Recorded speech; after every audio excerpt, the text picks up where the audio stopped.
Abonnez-vous et cliquez aussi sur la petite cloche de notification pour ne rien rater de nos prochaines vidéos. N'oubliez pas de partager aussi la vidéo et de la liker. Afrique N24. Mamadi Doumbouya refuse d'appliquer les sanctions contre le Mali. Nos frontières sont ouvertes. Dans un communiqué lui est publié ce lundi, 10 janvier 2022, la junte militaire guinéenne a annoncé son refus catégorique d'appliquer les sanctions prises hier par la CEDEAO contre les militaires qui ont renversé le président Ibrahim Boubacar Keïta au Mali. Les autorités de transition qui ont renversé l'ancien président Alpha Condé arguent n'avoir pas été associées à la prise des mesures contre la junte militaire du colonel Assimi Goïta, avant de rassurer leurs homologues maliens que les frontières aériennes, terrestres et maritimes guinéennes restent toujours ouvertes à tous les pays frères.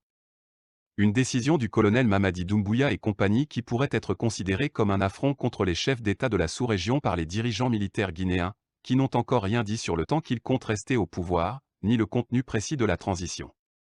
Notons que cet après-midi, le président démocratiquement élu du Togo dans un communiqué a lui aussi apporté son soutien aux dirigeants maliens en ces termes. Le gouvernement légitime du Togo apporte son soutien indéfectible au gouvernement et au peuple malien et l'exhorte à poursuivre son combat contre le djihadisme et le redressement économique de ce pays frère pour le bonheur des populations. Est-ce le début de la dégringolade de la CEDEAO avec les violations répétées des textes de l'institution? Quelle honte! Écoutons la lecture du communiqué.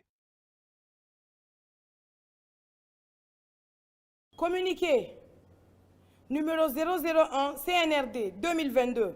Le Comité national du Rassemblement pour le développement rappelle que le communiqué de la conférence de la CEDEAO en date du 8 septembre 2021 a consacré la suspension de la République de Guinée de toutes les instances de l'institution sous-régionale.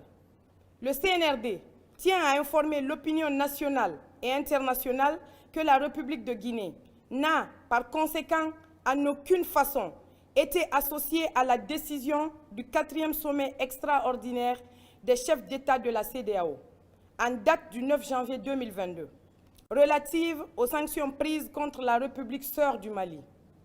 En conséquence, le CNRD réaffirme que les frontières aériennes, terrestres et maritimes de la République de Guinée restent toujours ouvertes à tous les pays frères, conformément à sa vision panafricaniste.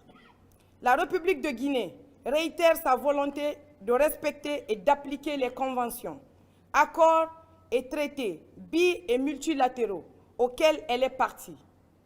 Conakry le 10 janvier 2022. Le CNRD. Likez la vidéo si ce n'est pas déjà fait. Laissez aussi votre point de vue en commentaire.